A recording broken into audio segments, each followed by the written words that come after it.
Hey y'all, welcome to this episode of Rants and Randomness. I am Luvvie Ajayi, your side-eye sorceress and wacky wordsmith.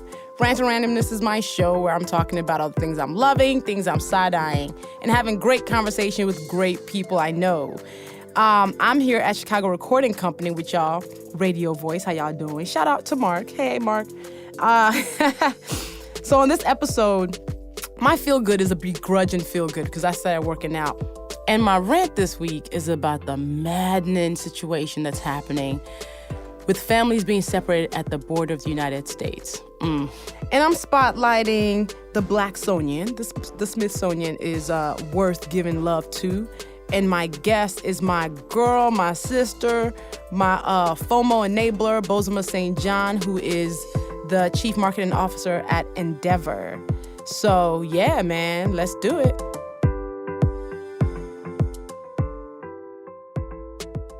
Yo, so I'm feeling really proud of myself because I've actually been working out regularly. For those who know me, you know that this is huge because I don't work out. Exercise is my kryptonite.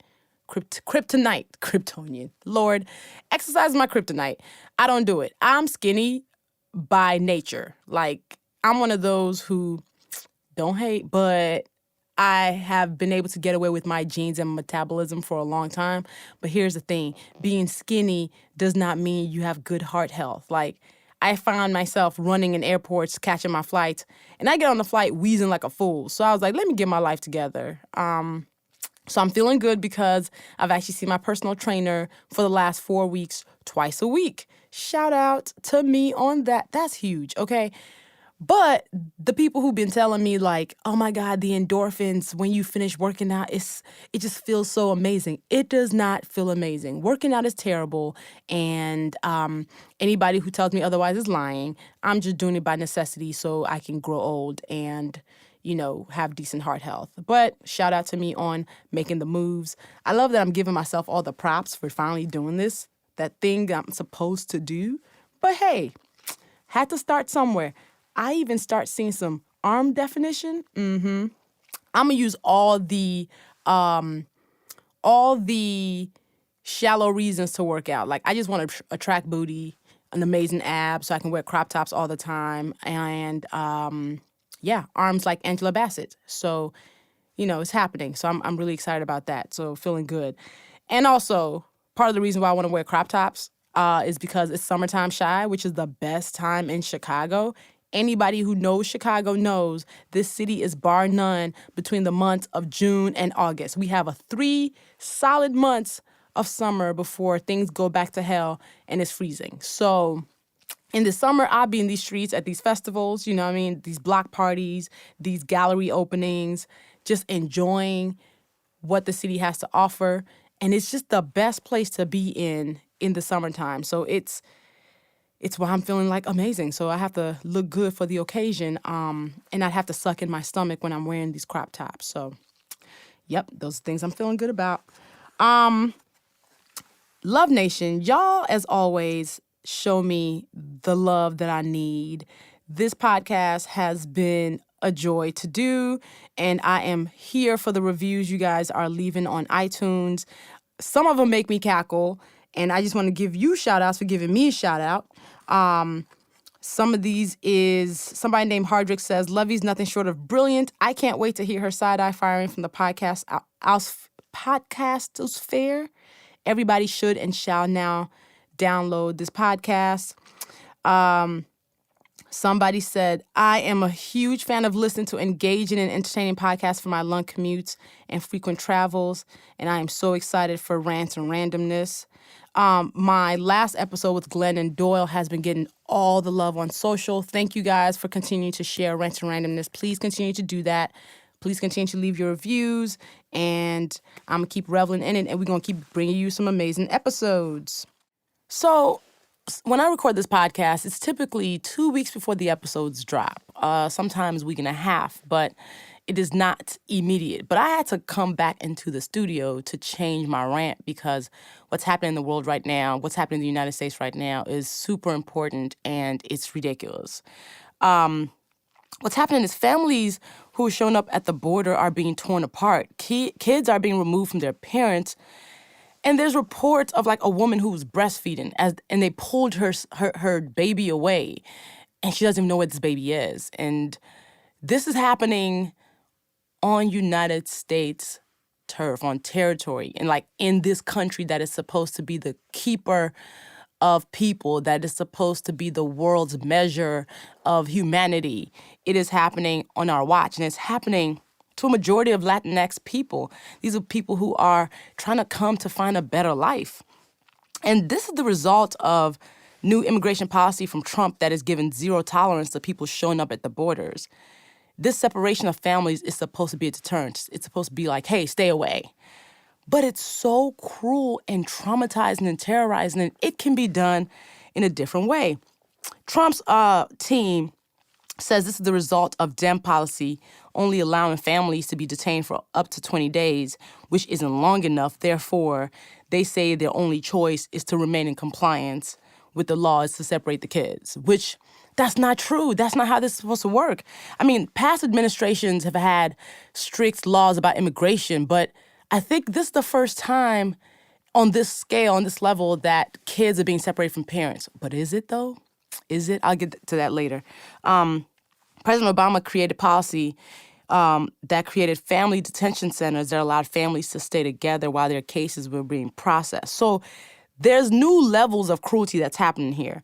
The government is separating 65 kids a day from parents at the border, according to like Vox and the AP. And since May, almost 2,500 kids have been separated from their parents after crossing the southern U.S. border, according to the Department of Homeland Security.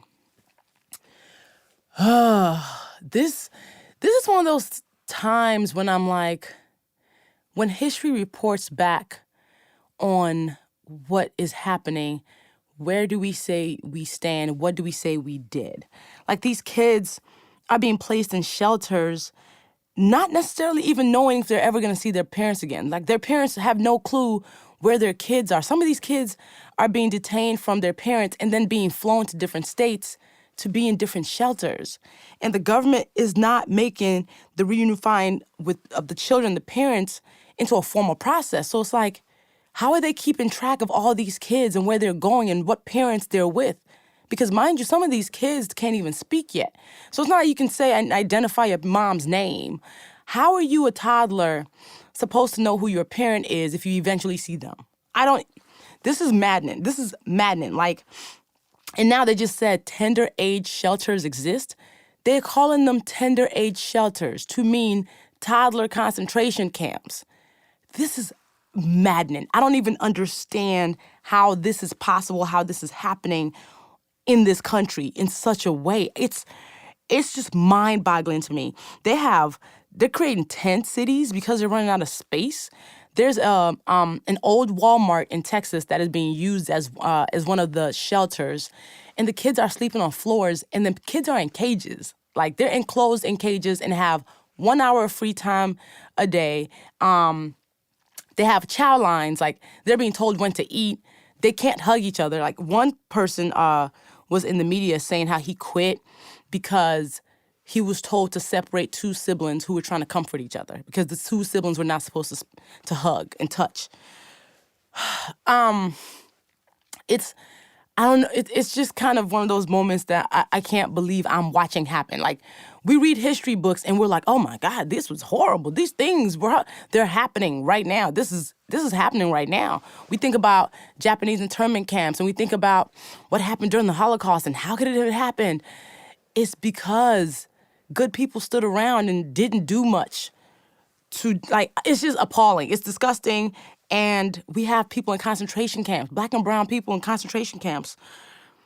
You know, I just think, again, I always think back to like when I was reading my history books. I always used to ask myself, like, man, how did people let such bad things happen around them? Like, how did people let Hitler get away with all this stuff?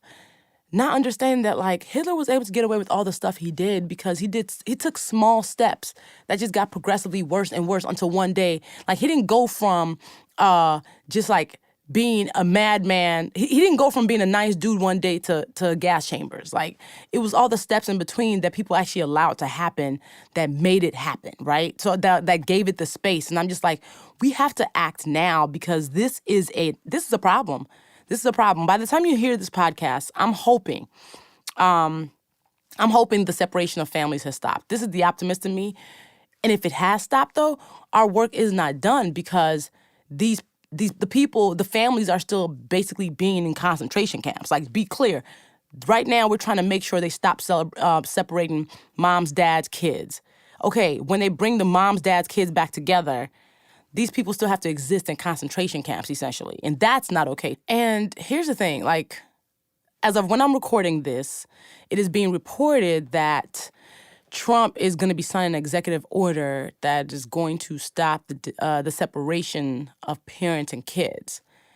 Here's why this doesn't give me as much comfort. I am glad they will stop separating parents and kids, or so he says, right? Because I don't trust him. But the thing is, they will still be kept indefinitely in these camps. They will still be kept in custody, in ICE custody, indefinitely until the government feels like it has time to hear their case.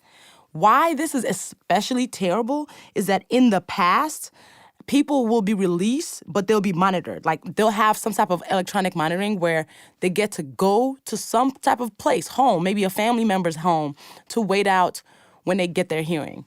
Now, this executive order that he says will sign is saying we will just make sure you have your kids with you, but you will all still be with us in our custody indefinitely.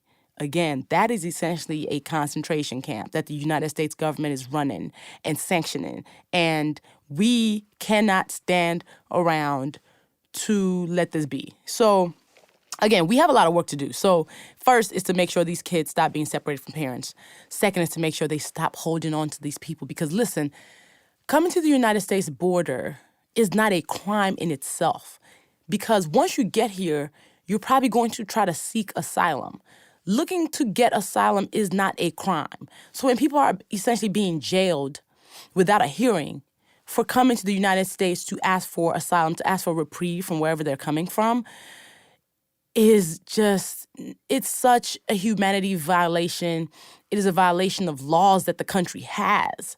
And we just have a madman in office who is doing this because he feels like the country needs to have a wall around it, that the country needs to be white again. And all these black and brown people that are trying to come in is making the country less white for him. So we got to do something, y'all. Like, whatever we can, we've got to do it. So wherever you are today, I'm hoping one of these things or many of these things you do. So the first thing that you can do is you can call your congressman to say how much you disagree with this. The ACLU has a script on their website that you can use. And it's like you call your representatives, your senators, and you say that you are not okay with, one, families being separated at the border, and two, families being held indefinitely in government custody until they're hurt. Release them. Monitor them so you always know where they are, whatever. Even if you have to monitor them, which I'm still not okay. But even if you have to monitor, but do not let these people sleep in tent cities until you're ready to hear them. And we need to tell our congressmen that. Also, state your support of SB 3036, which is the Keep Families Together Act. You can dial 202-224-3121, state your zip code, and when you're connected, you say, I live in blank, and I support SB 3036. So that number is 202-224-3121. Another thing you could do every single day, just be loud about your outrage, because even the fact that he's thinking about doing an executive order is because it got so loud. How many people around the world said this is just inhumane, this is not okay. So even though he's a numbnut, and he is this ridiculous dude, he still has to respond to outrage. So we have to constantly be talking about this. We cannot let this fall. Even if the kids are reunited with their parents, we're not done. So continue to be loud. Do not let people forget these people who are sleeping on floors and basically being treated like prisoners for looking for a better life for themselves and their families. Donate money to organizations that are addressing this issue. There's RACES, which is Refugee and Immigrant Center for Education and Legal Services. They're the largest immigration nonprofit in Texas, and they provide free and low-cost legal services to underserved immigrants. Somebody raised $8 million for them in the last 4 days on Facebook. Donate to organizations who are currently doing this work, who can then also tell us what they need in terms of volunteering and supplies and more of that. There's also, of course, the ACLU. The ACLU is constantly doing this work to make sure our civil liberties are not being taken away. The Texas Civil Rights Project is another one, and the Young Center for Immigrant Children's Rights.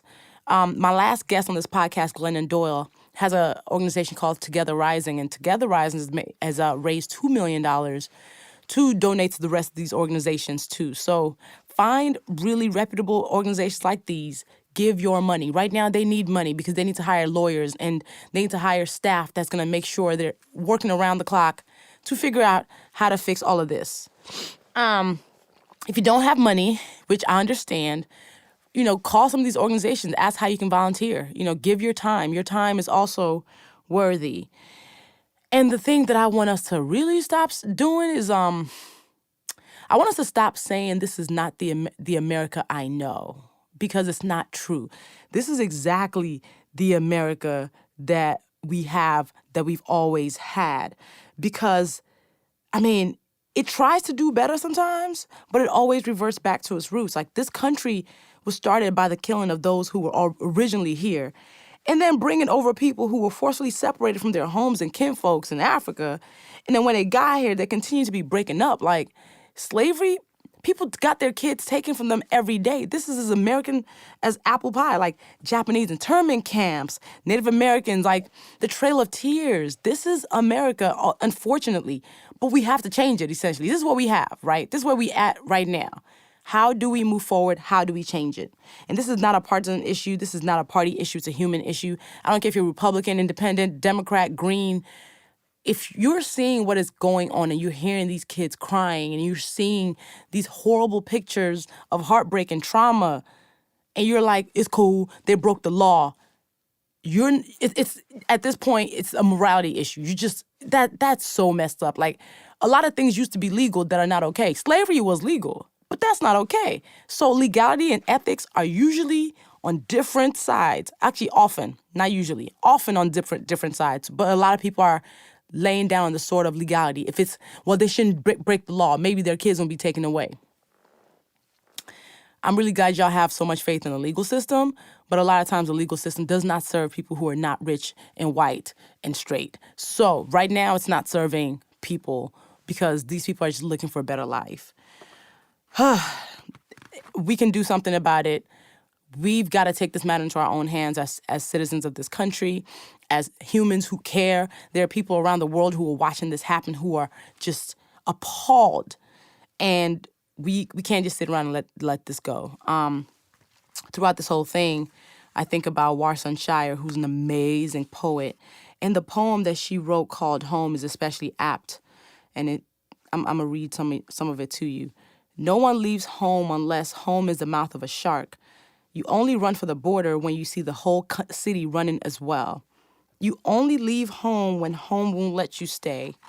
You have to understand that no one puts their children in a boat unless the water is safer than the land. No one chooses refugee camps or strip searches where your body's left aching, or prison because prison is safer than a city of fire. No one leaves home until home is a sweaty voice in your ear saying, leave. Run away from me now. I don't know what I've become, but I know that anywhere is safer than here.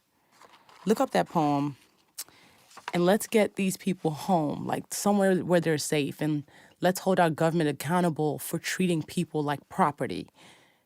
We can do this. So yeah, with that, like my spotlight, my randomness this week is just showing love to the National Museum of African American History and Culture, which I call the Blacksonian. Because right now, we need our history to be very clear. We need to know where we're coming from, what we've been through, how we've risen above it. And this museum, for me, is so important now in a way that, like, it almost needs to be revered. So it opened September 24th, 2016 in D.C., in Washington, D.C., and it's the only national museum devoted exclusively to the documentation of African American life, history, and culture. Like, yo, the only national museum. There's local ones everywhere, but this is actually like under the Smithsonian umbrella. Its creation was established in 2003 by a congressional bill sponsored by Representative John Lewis, following decades of work promoting and highlighting the contributions of Black folk in the United States. And collections include like civil rights, clothing and dress, education, family, politics, and more. There's over like 36,000 artifacts there. And nearly 100,000 people have actually become members, including me. Like, I definitely was like, take my coins. This is worthy, okay? Yes. But one fun fact, though, is that I was the first person to have an event at the Blacksonian after it opened. Yes. Okay, so it opened September 24th. And on September 26th, I actually had my book signing and a book talk at the Oprah Winfrey Theater in the museum. I sold out the Oprah Winfrey Theater and got to talk about I'm Judging You, the Do Better manual. So that's something I'm really proud of, being that first in that way. The tiny first, okay? Tiny first. But I would just have it as a tattoo on me, okay? It would be tattooed on me. But yeah, and shout out to the museum's new Watching Oprah exhibit, all about like Oprah's, her show and essentially what she's done in media. And it shows like, it has like original artifacts from Harpo Studios. It's organized into three primary sections: America Shapes Oprah, The Oprah Winfrey Show, and Oprah Shapes America, which is dope. I recently went to the Blacksonian for Carol's daughter's 25th anniversary, celebrating Lisa Price's amazing empire that she's created. And yo, it was epic. They shut down the Blacksonian for 6 hours. We had dinner on the terrace, which is gorgeous. And then we got to see one of the exhibits, the one about clothing and dress. No, the media one. Yeah, the media one. And then we ended up doing the electric slide, okay, in the Blacksonian until 11 p.m. It was a moment in Black history, a very proud moment in Black history. It was so dope. Oh, man. Congrats, Lisa, by the way, Lisa Price, on 25 years of Carol's daughter. And it was such a perfect place to do this because that brand is all about love and just showing Black women that you are seeing. And in this museum that educates us on the contributions of Black people in this country, yeah, it's important. It's an important place to go visit, see the exhibits. It goes from slavery all the way now to, to modern times. And now when we see how immigrants are being denigrated and how this country is not welcoming immigrants, being in the Smithsonian, in the Blacksonian, is powerful because you understand that like this country was built on the backs of Black people who were forcefully brought here and who made the best of it. And it's a proud moment. It's humbling. So definitely support the museum by visiting it. You can donate as a one-time gift. You can donate on a recurring basis for as little as $25 to become a member. And I am really proud that, like, something of mine exists there. Like, my book is sold in the bookstores. So, yeah, the Blacksonian, man, donate, visit, tell other people, bring your white friends. White people, you should go visit and give money and look at the exhibits and learn more about history, because Black history is also white history, because white history forced Black history to be ours. So, yeah, go ahead and do that. So, shout out to the National Museum of African American History and Culture. All right, so my next guest on Rant and Randomness is super special to me because she's a member of my Glow Up Squad, founding member of the West African Voltron, and one of those friends who has become family. She is also one of my FOMO enablers, okay, with all her shenanigans. And I am so excited to have her, Bozoma Saint John, a.k.a. Boz. What up, girl? Yes, hi, Luvvie. Woo! Hey, boo. Let me give people your official bio so they understand. You know what I mean? So you walk in here strutting.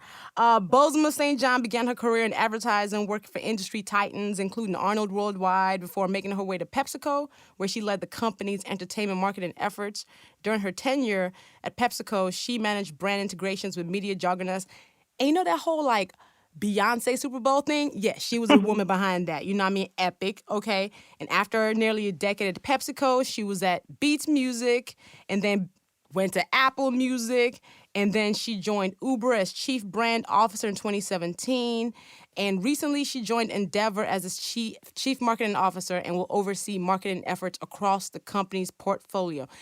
This chick is over here. Then I picked her as like best dressed in Silicon Valley, Ad Age's 50 most creative people. Y'all, her resume is ridiculous. Just stupid. So, hey, boo. Exactly. Tell him. A little louder for those in the team back. scatter them. Y'all scatter in them left and right. That's correct. Pepper them. Pepper them gang. Yes. Okay, so I'm wondering, like, what did you want to do when you were growing up? Ooh, right. So because, West African, my parents wanted to be a doctor, a lawyer, engineer. I feel like most people, feel that way. So I picked the one that was like closest. I was like, okay, I'll be a doctor then. I don't know. That sounds pretty good. Same. And I happen to be good in sciences and math. Although I'm not sure if I'm naturally gifted in science and math or if it was just because like my dad would like, lock me in my room and tell me to like, study the encyclopedia every day. You know what I mean? It's like, not quite sure. It's like nurture or nature. But for whatever reason, I did really well in sciences and math. And so it felt like, medicine might be my calling. So that's what I decided. I mean, I took it all the way through. I was committed. I went to college as pre-med. I applied to med schools, got in, like the whole thing. I went far. I went really far with this ruse, this lie. Yo, like, I feel like I actually had a question in here that I was like, did you get the pressure to be doctor, lawyer, engineer? And you already said it because that is the universal African story. I was also going to be a doctor. And Were you really? Girl, look at us now. We're such a disappointment. We are disappointments. See, I dropped my rules way earlier than you did. Like my freshman year of college, I got the D in chemistry, and I was like, you know what, we done here. Wow. I ain't gonna be. Nah. So I didn't. No. So you actually applied to med schools. Yes. I mean, I did the whole thing. I was an orgo chem. Like I did all of it. I applied to med schools. Yeah, took the MCAT. Like I really went. I really tried. You tried. But you know what happened is that in college, I was also that, I mean, maybe not a surprise to anyone now, but that chick that threw all the parties, So I was the one, and I lived my first year, actually my first and second years in college, I lived in a house called the Malcolm X house, which was on Wesleyan University's campus. And my upbringing had been in Colorado Springs, Colorado. Where, it wasn't very diverse and there were no real, not a lot of black people running around. So by the time I got to college, I was like, oh, Malcolm X house, that sounds like the place I need to be. Well, Yeah, it was the place to be. And it was also the place where I threw a lot of parties in the basement. I mean, I did a whole lot of stuff. So coming into that space and knowing that, I was definitely excited by the things that were more social and what I would call like more pop culture. I would organize like concerts. By the way, I brought Jay-Z to the campus, to the cafeteria, yes. During my junior year, it was a disaster. But in any case, it was just one of those things that, all of the things that I was spending a lot of my emotional time with were what, really where my heart was, right? The things that I was doing in the classroom or in my study time just felt so like it was such a burden. And I really wanted to break between college and, starting med school because I just knew I needed to like double down on, just concentrating. And so that's what I told my parents that I needed a year to explore New York and get some other work under my belt before I went to med school. And unfortunately for them, they agreed. And you never left. Girl, I never left. Okay, 15 years later, I was like, I tricked ya. Tricked you. Like, were your parents ever the ones who were like do or die, like sink or swim? Were you actually feeling the pressure of I cannot disappoint them? Oh, yeah. I felt that a lot. And hell, I think if I could admit it, I still feel it today. The need to, make them proud. That everything that they've done, everything that I do is a reflection of them, and so I still feel that pressure all the time. I mean, it has never left, really. It's funny, when you win awards and your mom is there, hey, shout out to Mama Abba, my Ghanaian mama. Yes. You'd be like, she's just there to basically look amazing. And you could tell Yes. she's proud, but African parents, their level of proud is different. Oh my goodness. They're the most boasting, exaggerating people on the planet. Okay, it's like, and the funny thing is, I'm like, Mom, but the word is amazing already. Like, you don't have to add to it. You know what I mean? Like, it doesn't need any extra encomium, as they would say. You know, They're like, to add to amazingness. my daughter is the president of a company. Oh yeah. Oh yeah. Yeah. Oh, absolutely. The year I gave the Apple keynote. Yeah. Which was, a big deal because, it's like no Black woman had ever been on the stage. And, there was all these other things happening. And so there were lots of articles written. And I talked to my dad that night, who was very surprised, by the way, because up until that point, he still thought I was a complete failure, And so he was so shocked. He was like, so you're good at this thing, eh? And I was like, Daddy, are you serious? Yes. I'm actually pretty successful. Thank you very much. But, and by the way, it'll keep you humble. You know what I mean? So because humble. After that day, like you can imagine, like I got so many, texts and messages, people telling you the greatest ever. And then you talk to your dad and he's like, so this tin, it's working out, eh? You know what I mean? Like it just keeps you grounded. But in any case, I after that day, I got a call from a distant family member who was like, I was talking to your father, and he said that you are now the CEO of Apple.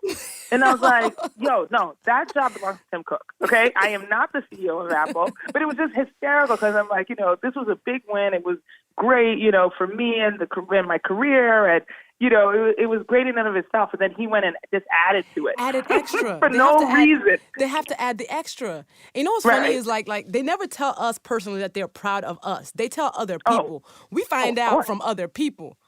No, we find out accidentally, right, that they're proud. Oh, yeah. And the thing is, they are proud, because this is what they have worked for, right? Yeah. And by the way, it's like this interesting, ironic thing where it's like you can, as long as you're achieving something, they're probably going to boast about you. They're just not telling you. They're just not telling you. You know what I mean?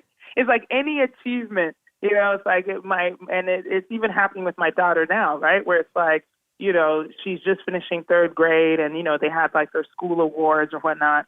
And she, even though I travel a lot and sometimes I do travel with her, she really hasn't missed a day of school this year. So she got the award for like perfect attendance or whatnot, right? Yeah. Yeah, she's, adorable. So of course, my mother tells the world that, because she hadn't missed a day of school, she's now, the teacher assistant in the classroom. And I'm like, that's not true. Okay, that's not true. That's actually a lie. She's not assisting anybody. Okay, Lord. But it's hysterical because it's like even the small achievements are a big deal, and they would love to boast about that. It's funny. Like Africans, we humble each other. So the Voltron Squad, we are just a bunch of useless people. Yes, like, the Voltron. way we even compliment each other is ridiculous. Like we talk about how our parents are ridiculous about how they do. We'll be like, so you're not just useless all the time. Hey, congrats. Exactly. And congratulations on your lack of uselessness. And it's like, wait, is that a compliment? Is that a compliment? I don't understand. And you're like, thank you? Does that feel better?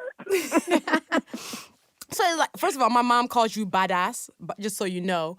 And as you go through the world as badass Boz. Oh, my God. First of all, I'm sorry, I got to interrupt you because the fact that your mom calls me badass, I don't know if I should also be proud or embarrassed. I don't know. It's a combination of like pride and shame. She's like, how is badass? Seriously, Mom? Her name is not badass. Oh, my God, I love it. You made my mom curse. Congrats. Oh, man. I know, right? That's what I'm saying. I don't know if I should be proud of that or like ashamed, Oh, man. I think both. Okay, well, I'll take it. I think both. I'll take it. So, like, you walk into this world as badass Boz. You're, like, getting on planes wearing kente dresses in Silicon Valley. You walking in these meetings with big hair, red lipstick, just, like, fully yourself. And it's not been easy. Like, what gives you the courage to be able to show up as yourself every day? Oh, girl, right. I mean, that's a really big question, because we have been, and I especially think for Black women, let's just start there, where, we have been so, the indoctrination indoctrination of our image, as not good enough has like permeated. It's like it's in our mind, it's in our psyche. It then shows up in how we behave and how we excel, because we're just constantly told that being ourselves is not good enough. And so you take that in subconsciously even, it's like your hair is not good enough. Your butt's too big, it's like your voice is too loud. Your expressions are too wild. Your passion is too strong. Like everything is just too much.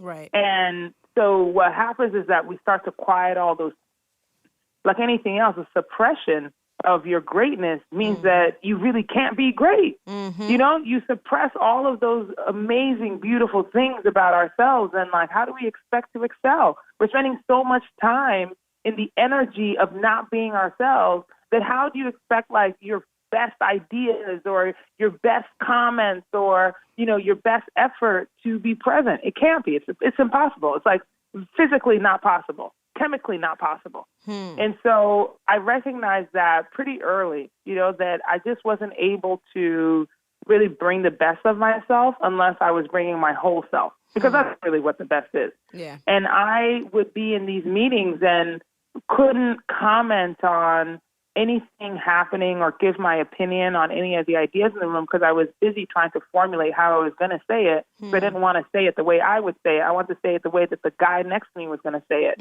How in the hell am I supposed to be psychic on that? Yeah. So what would happen literally is that I would say nothing in the whole meeting. I would spend the whole time thinking about, well, how do I exactly say this so it sounds more like him and less like me? And then you miss out on the whole opportunity. So I would walk out of meetings and I would often get reviews that said like, "Oh, you don't contribute, you don't have great ideas." But meanwhile, I know I got the best ideas, okay? But I wasn't able to communicate them. And so after a few of those types of conversations, I just, I realized that I had to just say it, in the moment. And it was scary, it's like scary. I remember those, first few years of trying to practice that. And by the way, nothing is overnight. Right. It wasn't like I decided and then the next day I was like awesome. It was like it took a while. And for me, it was practice. And sometimes it's still practice. When you're in rooms that seem so large with people who seem so impressive, and knowing that like your ideas are as worthy as theirs or your opinion is as worthy as theirs. And having to practice that and knowing that, like, okay, I've got to open my mouth and say what I want to say. It doesn't matter how I think it's going to sound or how they're going to react.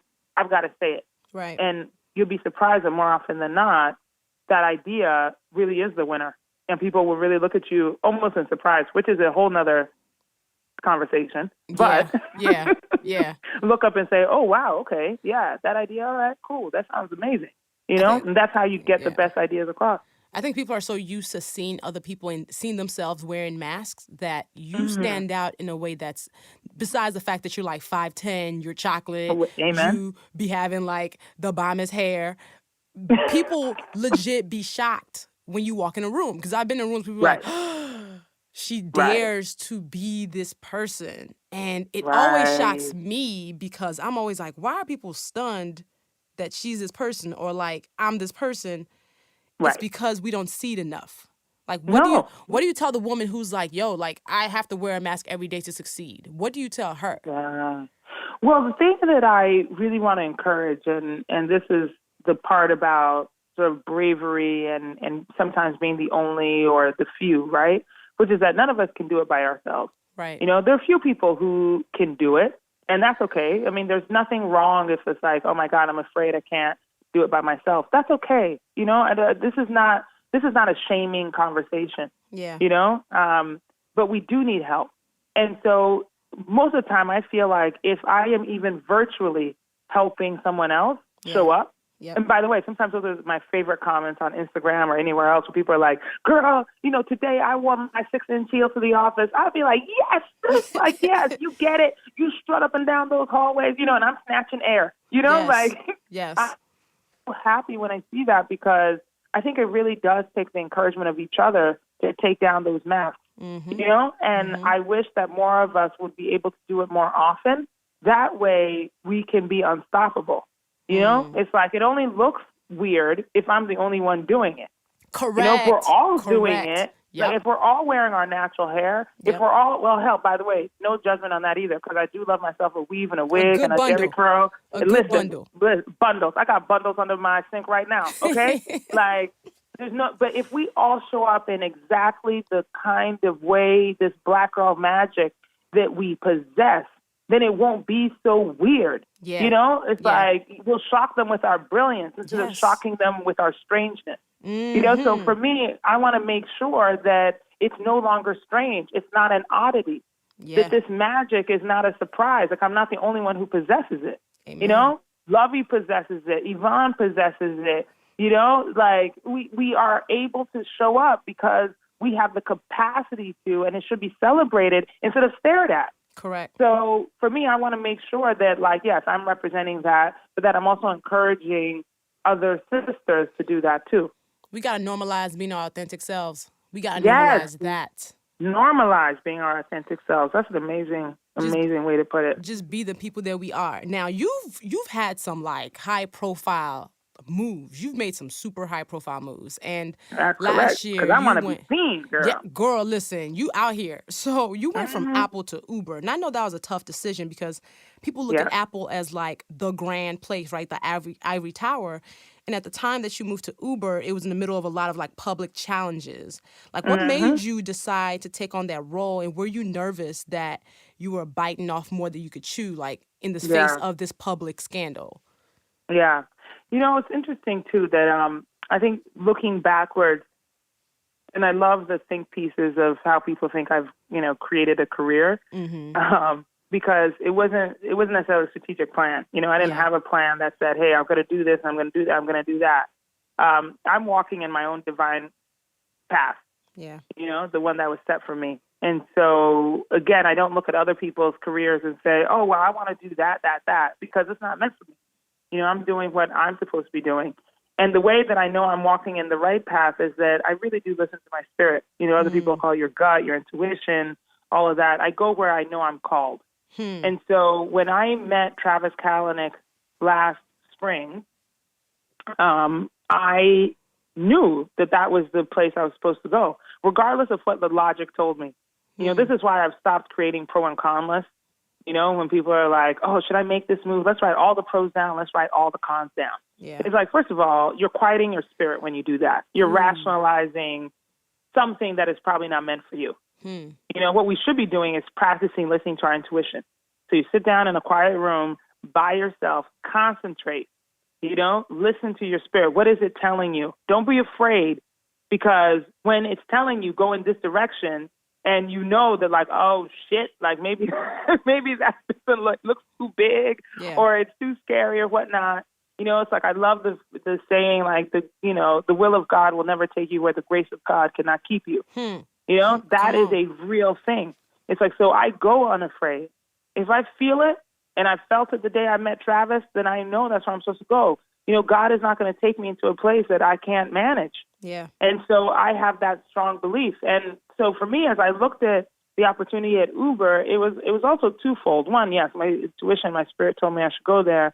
But I knew that, you know, the conversation around diversity and sexual harassment and all these challenges was a really important one for us to tackle. Yeah. You know, that, you know, people said, oh, burn the building down. But honestly, why do we want to do that? That just proves the fact that certain places we can't be in. No, I don't want to do that. I want to go into a place and say, okay, this is wrong, but we're going to take it over. You know, we're not going to burn it down. Like, I want to be in that place and change it so that there is no company, no industry, no space that we are not allowed to be in. So for me, it's like, it's really important that, again, we look at these brands and these companies and not burn them down. It's like, who's going to go in? And by the way, let's not just send one person. Let's send 100. Right.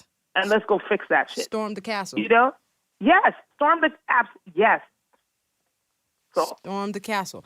Let's go right in, and let's all go in and make sure that we're changing. And then the second part of it was for business reasons. You know, there are very few chief executives who are Black women. Yeah. And the fact that I could occupied that seat, especially in tech, was really important to me. For both personally, for my career, and making sure that I was getting to that next rung on the ladder, but also, again, as a signal, that we are more than capable, highly qualified, and we should be given those seats. And by the way, also call out the fact that it's an embarrassment. Why am I the only C-suite executive in Silicon Valley? It doesn't make any sense. That's crazy. That's crazy. And so for me, I'm like, let's change this conversation. Let's change the conversation. So so for a number of reasons, I felt like I, felt it in my spirit, and I knew that I would be able to go there and have the grace to sustain all of the hits that would come.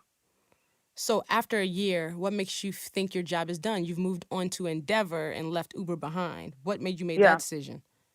Well, the job isn't done. Let's be clear about that. It's definitely not done. Perhaps somebody else can follow behind me. The door is open. So storm the castle. Somebody should go and continue the work. And by the way, there's so many talented tech women, especially women of color. So my hope, and by the way, I've said this publicly, I said it to the CEO, that my hope is that we have Black women who are considered for that role after me, and that any criticism or, notion that, oh, well, one didn't make it, now we got another one, should not be listened to. Because at this point, we're here trying to get critical numbers up for these roles. And so why should it be replaced by white man? Oh, it shouldn't come on. be. It should not be. And so we need the door open. So my hope is that the opportunity will be given to somebody else to try their hand at it. But for me, it just wasn't the right time, that the needs of the business, the needs of operations, there were lots of other things that were happening that needed to be fixed. And, I wanted to make sure that wherever I am, I'm creating big impact. I'm really proud of the work that I did in the time that I was there. We worked with LeBron and had an amazing moment in Uber where he and Kevin Durant were talking about being, what it means to be a Black man in America. Mm-hmm. And LeBron said some things that pissed off some journalists on Fox News or whatnot. And, she recalled the conversation saying he should just shut up and dribble, which became its own cultural moment. Yeah. And that wouldn't have happened if I wasn't sitting in the chief seat at Uber. Yeah. That I funded that conversation and also gave the chance for Carrie Champion, who is a brilliant journalist at ESPN, but doesn't get nearly the credit she deserves or the spotlight. I put her in the driver's seat, literally in the driver's seat in that commercial and in subsequent commercials to also have her moment. It increased her profile even within ESPN to know that she's a personality and someone who can, shine in a commercial. So for me, I'm really proud of some moments that I had there and able to really work with some incredible people. But I'm really excited about the future. I don't think it's any secret that Hollywood also needs some help. It sure does. And if I'm a storyteller, which is what I consider myself, a chief storyteller, I want to be able to also influence the places where these narratives are being created. Yeah. So now that I'm in Denver, which has, some of the biggest talent in the world and some of the most influential companies, hopefully we'll be able to create some additional narratives in this marketing seat that will, again, extend our stories in much more impactful ways. When you look at where you are now, like you've risen up the ladder, all that good stuff, and you celebrate your wins loudly, and it's because you remember the past struggles. Like, when you reflect, at what point was the struggle almost too real, where you were like, I don't even know if I'm going to make it? Oh, girl, there have been many of those moments. Many of those moments. I mean, there are, because, the real challenge also psychologically for me, and I think for a lot of Black women in corporate or in these businesses, is that there isn't a great support structure, So when you have a failure, there's no one for you to honestly and openly talk to. Yeah. You know, you've got to put on the brave face and say, oh, yeah, you know what? I might have failed, but here was the learning.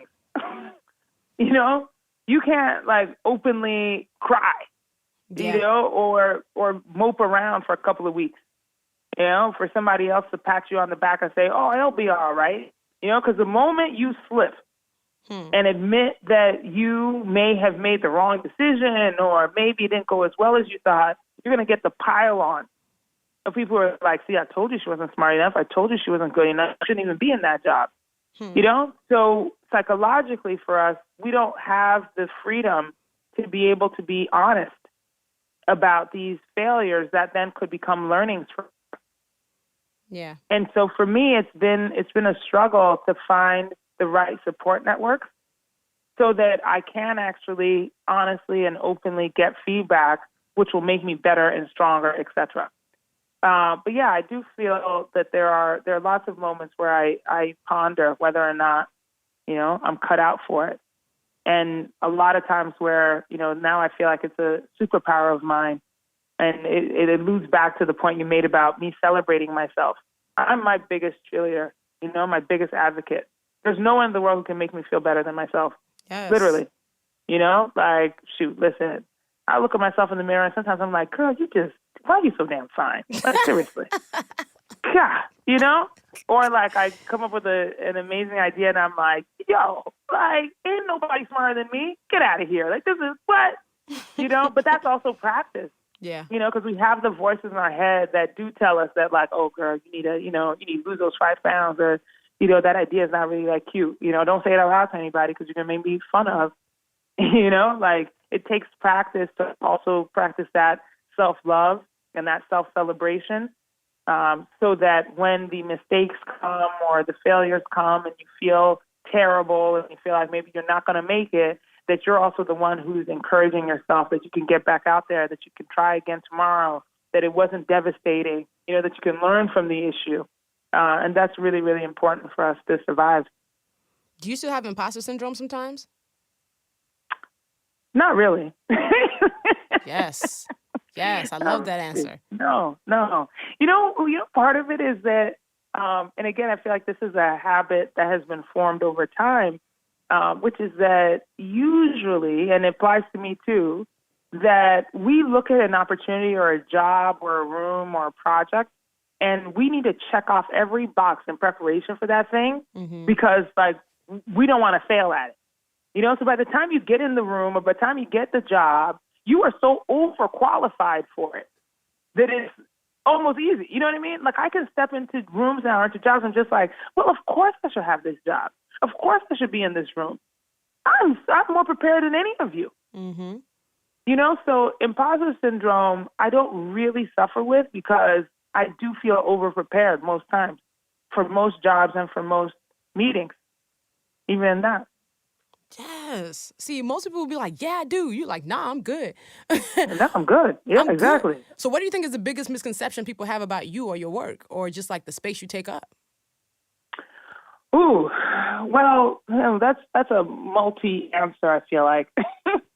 I think people see my work or see, you know, the results of my work and think it's really shiny and really glamorous and don't realize the hard work that it takes. You know, the sleepless nights, the real strategy, you know, the smarts that it requires in order to achieve, attain, and to sustain it. You know, that, you know, they tell you all that glitters isn't gold, you know, and it's true. It's like, it's not gold. It's fucking sweat. Yes. You know, it's like, it's blood, it's tears. So my glitter is made up of all of that pain and sacrifice and hard work. You know, it's not gold. And so for me, I really try hard to, celebrate myself, celebrate my wins, like, you know, show the fabulosity of the lifestyle and the whole thing. But all of that is backed up. You know, it's like, it's not a mirage. Yeah. So when you poke at the dream, like, there's substance back there. Yep. And I think that's a misconception. Some people have tried it, and I'll correct you in a second. Because people see all the traveling, all the like, oh my God, not Yeah. realizing you're missing like Lael's school play, or Correct. you're missing sleep because you have to go catch Yes. another flight. Correct. Or the fact that, like, yes, I may have gone to London, but I turned around that trip in 2 days, met with 16 people in the matter of 17 hours because I actually do have to get back to see her play. Mm. You know? So whereas other people are able to, and by the way, some of my colleagues are able to extend that into the weekend and, like, go out and have a great time. Like, you don't see me in the club in London. Mm-mm. You know, because all I've done is meet back to back to back to back and then got back on the plane and went home. Mm-hmm. You know, so again, it's like there is, I think, some misconception about what it actually takes to maintain the lifestyle and to really have it all. It ain't easy, man. So what do you want people to say about you? Well, actually, no. What do you think people say about you when you're not in the room? That's an interesting question. Because I think that's what a brand is, right? And you have a brand. Yeah. So, Yeah. I think people say that I am magnetic, you know, and that my ideas are powered by my ability to put shine on it, you know, that is some sort of ethereal thing that they can't put a handle on. Like it's funny, it's like I know that to be true because it comes back to me. You know, where people are like, well, you tell the idea or you sell it because only you could do that. By the way, I love that. Because it's my own brand, right? It's like, well, you can't do what I do. Hey, because special sauce. Exactly. It's my own special brand, you know, that somehow I have something magical. And sometimes I struggle with the word magic because it makes it sound non-human, yep. you know, or not like smart luck. or accidental. Yeah, I'm like, no, it's not accidental at all. But there is something to that because it does make me uniquely qualified then to do what I do. Yeah. You know, these last 2 jobs that I've had, actually, no, let me take that back. 3, Apple, Uber, and now Endeavor, no one has occupied this seat before me. Wow. Yep. These are all jobs that, these are jobs that were created for me. Actually, no, let me take it back a step further. Pepsi, my last job at Pepsi, which was the head of music entertainment, no one had that job before me either. So now, oh my God, I'm just realizing that right now. My last 4 high-powered jobs, no one has had the job before me. They literally created it for you. Holy shit. Yeah. That requires magic. That requires people to believe that you have something special that no one else has. Therefore, create something new just for you, tailor-made to fit for you. So I encourage that perception. You better come on, anointing, okay? Okay. Come on, favor. That is favor. Yes. That is Amen. some special favor right there. See, this is what I'm saying. I feel like things happen in the way they're supposed to happen, in the way they're ordered. Yes. That's right. That's it. The way they're ordered. Yes. I did not realize your last 4 jobs. Holy smokes. Wow. Yeah. They actually had created each position. Yeah. That's incredible. That is incredible. And Amen. I love the fact that I have you in my squad because being able to go up ladders and have these careers and be visible, it's good to have somebody to be able to like compare notes with. Like, which is why I love Voltron so much because we're like in the perfect alignment of each other's lives because we happen to support each other and like lift each other up. It's like, what's the point of being at the top if you can't have a party with your friends? Correct. Yes. What's the point? Ain't no fun if the homies can't have none. If the homies can't have none, okay.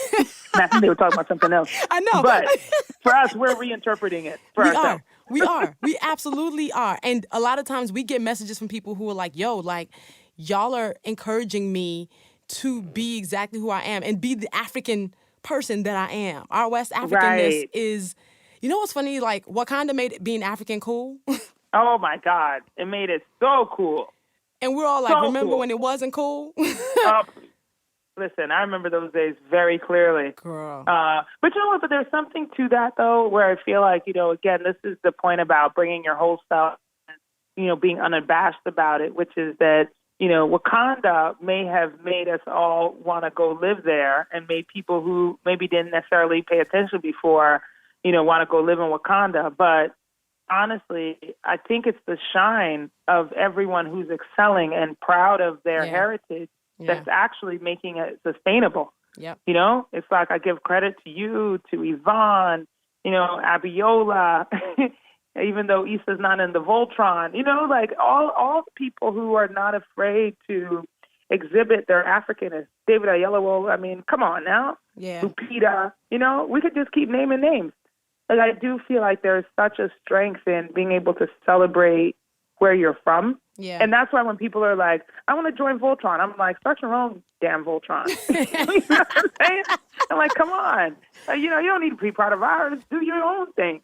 Like, celebrate whoever you are. Like, do that. That's great. And I really do think that with all of that excitement, in this very moment, I do want to make sure it's sustainable. Yeah.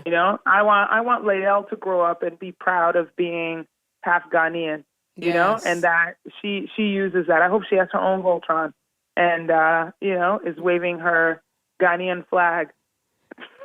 We might have to create Voltron Mini. I know, right? Voltron Junior. Voltron Junior. Voltron Next. Voltron 2.0. And we'll call them useless too all day, every day. Every day. Every day. Every day. Yes, and you're raising this right. little like Afropolitan who like travels like nobody's business. She got like all this taste. What makes you proudest of Lael? Oh, Lael is such a great person. She is. She really is. She's a great person. I was talking to somebody the other day, and I said I like Lael, and they totally dismissed it. And I was like, no, don't dismiss it. Like that's actually a point. Yeah. I'm like, I love her, of course, because she's my child, and I love her. There's no question about it. But I like her. Mm-hmm. Like if she was not my child, I would want her to be my friend. That like I really like her as a human being. And so that's probably what I'm most proud of. It has nothing to do with me. It's nothing to do with anything I've done in her life, but that her spirit is such a likable one and that she's just a good person. I'm very, very proud of that. She is. She's really good to kick it with. We be out here. We be taking Lael places. We just because. Okay, exactly. She be hanging. She be hanging and taking all the pictures. Now, she's good with that. She can take a good picture. Oh God, I got to get control of the selfie life though. I got to help her with that. Lord. So as you're doing all of this stuff, I be getting on you on this. Like, how are you taking care of yourself? Of myself, yes. Mm-hmm, girl. Ooh, okay. So here's the real truth, right? Yeah. Is that I love to sleep. Mm-hmm. I really do. I know it appears as if I'm not sleeping because I'm everywhere, but you won't catch me out on these streets when I am tired. No way. I need a full 8 hours. I am not one of these people who brags about sleeping for 4 hours, by the way, which is not healthy and not possible. Actually, it is possible for like 1% of human beings who have a genetic mutation, okay? Yeah. The rest of us, you actually do need 7 to 8 hours a night in order to be at your full functioning best. So I am not afraid to go to an event and dip out at 11 o'clock because I'm like, I got to go to sleep. I can testify to that. I've seen Boz. Let me tell y'all about Boz. Boz has tried to sneak out of an event in all her glory. Like in the middle of an event, and I said, I was like, ma'am, you're not sneaking out of here. Everybody sees you leaving. There's no way you, in your tallness, in all your big hairness, in your long nailness, is sneaking out. You're not sneaking out. You're a foolish person. Sometimes I try it, though. I try it. Because, sometimes it's hard to get out of places. They won't let you leave. So I try to sneak out. And they're like, we can see you. We see you with your bag and your hair. It's walking out the door.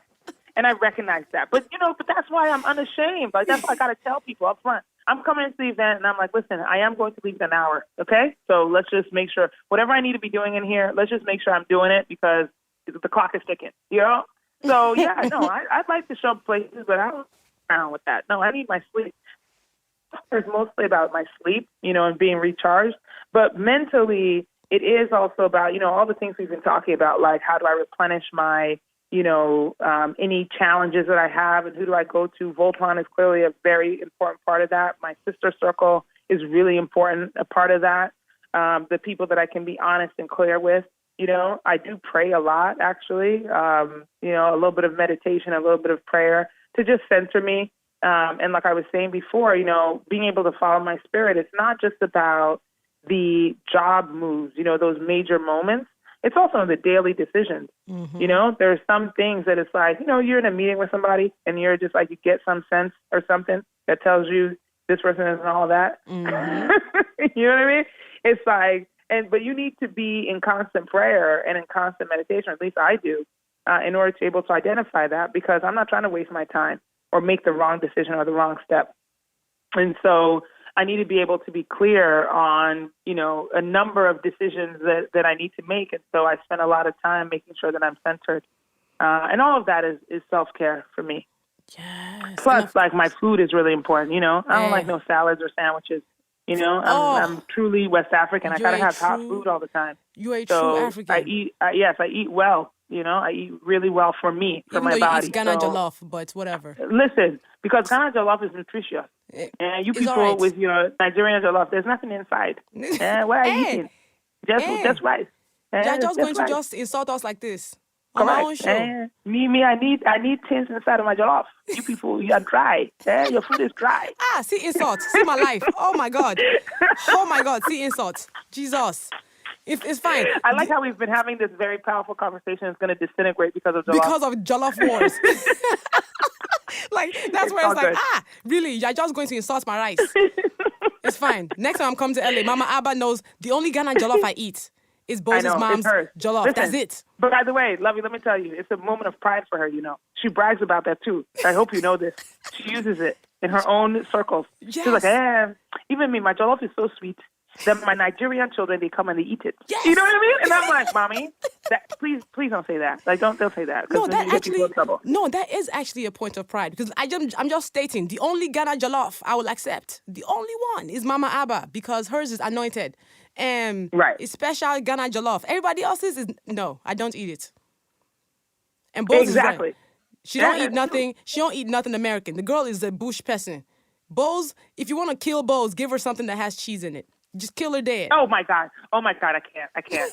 Oh no, I don't. No, because you know what? I think people pretend as if like cheese is natural to Africans. It's not. Stop pretending. It's not. Okay, stop pretending. Let's all just get on it. Most of us have, some sort of lactose intolerance or something. So I just want to make sure that I am being true to my heritage and my DNA composition. Okay? Thank you very much. So looking out This for is a PSA. PSA, hot food. Yeah, no, like I actually still eat 70% African food. Like, legit. Yeah, I mean, that's part of my self-care. If I go too long without rice, my rice levels drop low and things aren't right. Like, I need my rice levels to never drop low. So correct. That is definitely part of my self-care too. So I agree with that. Naija jollof though. You know what? You just have to have the last word. You know what? But it's your show, so I'm gonna let you live. That's it. Don't worry, just one time, because you've already insulted my rice. You have insulted my rice. We're still gonna be friends though. Okay, insults now. In spite of the jollof wars, we stand side by side. Correct. As sisters. I'll defend you to the end, Luvvie. You know. Correct. And I'm so proud of you and of all the moves you make and how big they are, and even the small ones. And I am so excited to cheer you on along all of it. Amen. Thank you, Luvvie. Thank you so much, sister. I appreciate you. You are amazing. I am excited for our trip the end of this year. Yes, to Ghana and Nigeria. That's gonna be ridiculous. Listen. I hope people know. I hope people are ready. Like, if you can join. If you can't, watch us. We'll be working. We'll be working and acting a complete fool on the continent. Completely. Lord, it's going to be a hot mess. So thank you so much for joining me on Rants and Randomness. You are the best. Thank you, Luvvie. I so appreciate you. This platform is incredible. We appreciate your voice. And, by the way, I love everyone who follows you and comments. I just sometimes go on your comments just to laugh and like take a break for the day, because the kind of comedy that's happening there is incredible. They're hysterical. So thank you for everything you do. They are hysterical. Love Nation has no chill, no sense. Just no chill. I love it. I love it. The best. And I love you. And we'll talk probably later today. Yeah, exactly. I'll see you in like 5 minutes. Bye, boo. Okay, bye. Yo, so shout out to my girl Bozoma Saint John for joining me. Y'all can follow her on social media so you can see all her shenanigans, all her travels. You can watch her work. She's Badass Boz on Instagram and Twitter. That's BADASSBOZ. Follow her, give her love, and let's all learn how to be authentically ourselves, and let's normalize that. Much love to the Chicago Recording Company for partnering with me on this. Shout out to Mark, my sound engineer. I told him I was going to interview him one day. He said it was going to be the most boring interview. I'm just saying. I think it would be interesting. And subscribe to Rants and Randomness on Apple Podcasts, Spotify, SoundCloud, wherever you prefer to get it. And please rate it. I'm loving your reviews. Go ahead and drop them. Follow the podcast on social media. On Twitter, it's @rantsrandomness, no and. And then on Instagram, it's @rantsandrandomness. Now, I get a lot of questions in my messages, so feel free to also email me if you have any questions you want me to answer on this podcast, LuvvieRants@gmail.com. And as always, follow me on social media. I am @Luvvie everywhere. See y'all on the next episode.